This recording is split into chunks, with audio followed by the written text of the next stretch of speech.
여러분 안녕하세요, 조루입니다. 오늘은 버튜버판에서 마침내 중하의 바람이 불어오고 있습니다. 대륙에서 이제 고퀄리티의 버튜버들이 쏟아지면서 결국 이제 버튜버판에도 중국한테 점점 잠식당하고 있다고 해가지고 오늘은 요거에 관해서 또 잠깐 이야기를 해볼까 합니다. 그러면 시작해 보도록 하죠. 자, 일단 지금 대륙에 엄청난 버튜버가 나왔어요. 이 시거라는 버튜버인데 중국의 플랫폼인 비리비리에서 활동하는 중국 버튜버입니다. 일단 비리비리 구독자는 102만 명이고 최근 개설한 유튜브 채널은 5천 명의 구독자를 보유하고 있어요. 한국에서 그렇게 크게 알려지진 않았지만 아는 사람은 아는 그런 버튜버다라는 거예요. 일단 채널명은 거바오라고 읽고 보배 보자를 써가지고 바우라고 읽어요. 이 바우라는 거는 귀여운 아이라는 의미를 가진단 말이야. 그래가지고 얘가 자기 자신을 활동명은 시거지만은 자기를 거바오라고 불러주세요. 활동명이 조선누룽지지만은 줄여가지고 조누라고 부르듯이 본인 또 거바오라고 불러달라 이렇게 해가지고 채널명을 거바오라고 한 거다라는 거예요. 그래가지고 이게 뭔지 잘 이해가 안 간다 싶으면은 푸바오를 생각하시면 됩니다. 푸바오도 귀여운 바오를 붙인 거란 말이야. 그거랑 마찬가지로 얘도 귀여운 바오를 붙여가지고 거바오다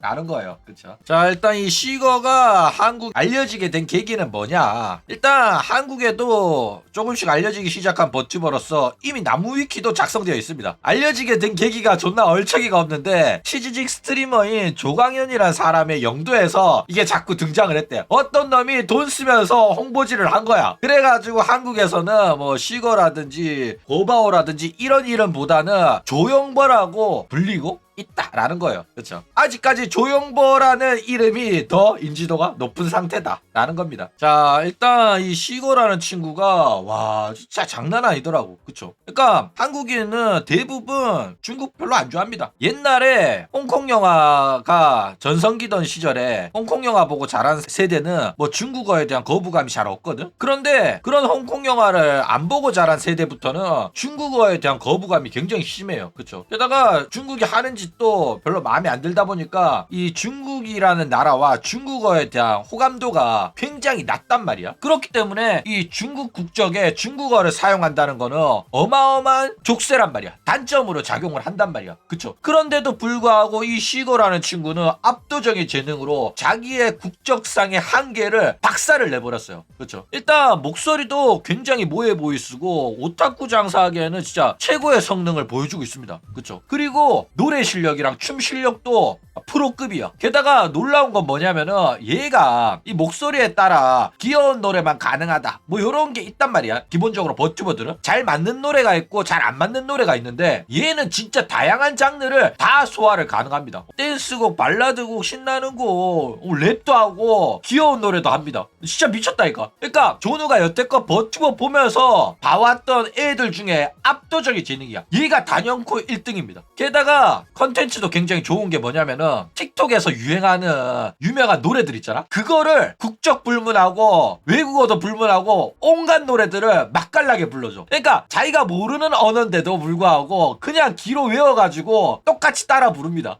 그래가지고 진짜 고퀄리티의 원곡보다 더 맛깔나게 불러주니까 얘가 빠르게 인기가 늘어났다라는 거예요. 일단 틱톡 자체가 중국 플랫폼이기도 하고 일단 내수 시장에서 압도적인 퀄리티를 자랑하는 컨텐츠였던 거야. 그런데 당연히 틱톡이 전 세계 플랫폼이 됐고 한국에서도 틱톡을 이용하면서 쇼츠에서도 똑같이 나오는 노래들이란 말이야. 그런 노래들을 너무 잘 불러주니까 인기가 확 늘었다 라는 거예요. 그쵸? 그러니까 틱톡 노래가 아무리 유명하더라도 방송에서 그 노래를 불러주는 사람이 별로 없거든. 왜? 막 스페인어도 나오고 영어도 나오고 막 전 세계에 신나는 노래들 굉장히 많거든. 그쵸? 근데 얘는 중국인인데도 그런 노래를 다 부른다니까. 그것도 심지어 잘 불러. 그쵸? 그래가지고 진짜 듣는 사람을 아주 미치게 만드는 악마의 재능을 가지고 있다 라는 거예요. 그쵸? 그래가지고 얘 보니까 확실히 앞으로 오타쿠 업계 중국이 주도하지 않겠나 이런 생각이 들더라고. 그쵸? 사실상 원신을 시작으로 오타쿠 업계에 중국 영향력이 점점 커지고 있어요. 솔직히 붕괴 나왔을 때도 와 중국인데 잘 만들었네 이 정도였거든. 근데 원신이 오타쿠 업계를 지배하기 시작을 했다니까. 그쵸? 그리고 비리비리 생태계에서 해외 버튜버들이랑 경쟁하지 않고 우물한 개구리로서 경쟁력을 키웠단 말이야. 근데 그래봤자 우물한 개구리지 뭐 대단한 퀄리티 나오겠어? 했는데 뚜껑 열어보니까 얘네들이 이제는 글로벌 퀄리티를 갖고 있다는 게 증명이 된 거야. 얘는 진짜 중국 국적만 아니었으면 전 세계 넘버원이었다니까. 시거 3D 라이브 퀄리티 보면 솔직히 호로라이브의 퀄리티에는 약간 모자라. 스튜디오 퀄리티가 약간 부족한 거는 있어요. 그쵸? 그런데 노래랑 춤은 그냥 호로라이브 귀싸대기 때립니다. 그래가지고 얘가 실제로 유튜브에서 활동하면서 전 세계를 상대로 방송을 했었다면 얘는 솔직히 진짜로 한 3, 400 가지 않았을까 싶을 정도로 압도적인 재능을 보여주고 있다라는 거예요. 그쵸? 그러니까 얘를 보면 가오루 구라는 그냥 쉬거가 없던 시절에 먼저 활동을 했을 뿐이 범부였던 거야. 그쵸? 그러니까 가오루 구라를 그냥 범부로 만들어 버린다니까. 압도적인 재능으로 그냥 가오루 구라를 병풍으로 만들어 버릴 정도다라는 거예요. 그러니까 시거랑 구라가 동시대에 활동을 했으면 구라는 주목받지도 못했을 거라니까. 그쵸? 그렇기 때문에 중국이란 족쇄만 없었으면 사실상 이 시거가 버튜버 업계를 지배했지 않겠나 라는 생각이 든다라는 거예요. 그쵸? 게다가 중국이 일본을 뛰어넘은 분야가 확실하게 있습니다. 어떤 분야냐면 이 3D 라이브 제작 능력은 아직까지 약간 부족해. 호로라이브, 니진사지, 브레이브 그룹 애들이 기술력이 아직까지 뛰어나단 말이야. 그런데 버튜버 모델링 제작은 이미 중국이 일본을 뛰어넘었습니다. 실제로 많은 중국 모델링 제작자들이 저렴한 금액으로 일본의 제작자들보다 더 고퀄리티의 모델링을 막 뽑아내고 있단 말이야. 일본에서는 막 몇천만 원 줘야지 만들 수 있는 고퀄리티 모델링이 중국 애들한테 부탁하잖아? 200만원 300만원이야.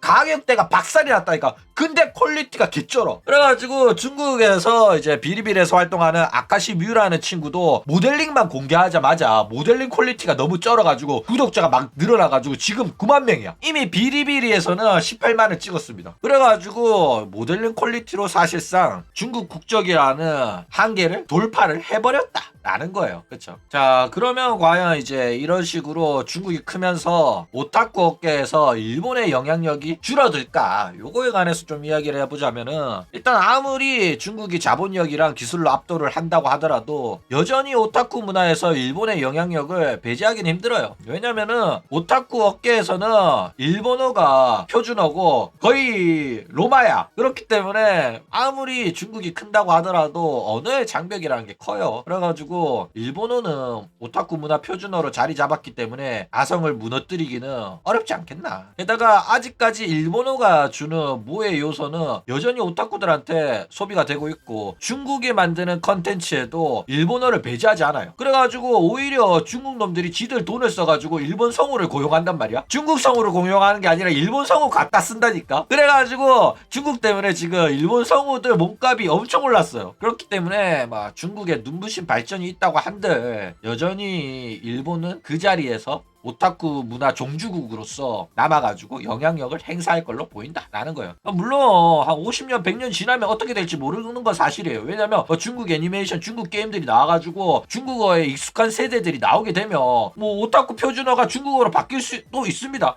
왜냐면 전 세계에서 사용되던 이탈리아어, 프랑스어 그거 전부 다 영국어로 바뀌었잖아. 잉글리시로 바뀌었다니까. 옛날에는 외교에서 사용하는 언어는 프랑스어였어. 유럽은. 그쵸? 그런데 시대가 지나면서 나라의 위상이 바뀌고 결국에는 이제 전 세계 표준어, 국제어, 공용어가 영어로 바뀌었듯이 오타쿠 업계의 표준어인 일본어도 언젠가는 그 위치에서 내려오게 될 수도 있다. 그런데 우리 뒤질 때까지는 아직까지 일본어가 그 자리를 지키지 않겠나 라는 생각이 듭니다. 그쵸?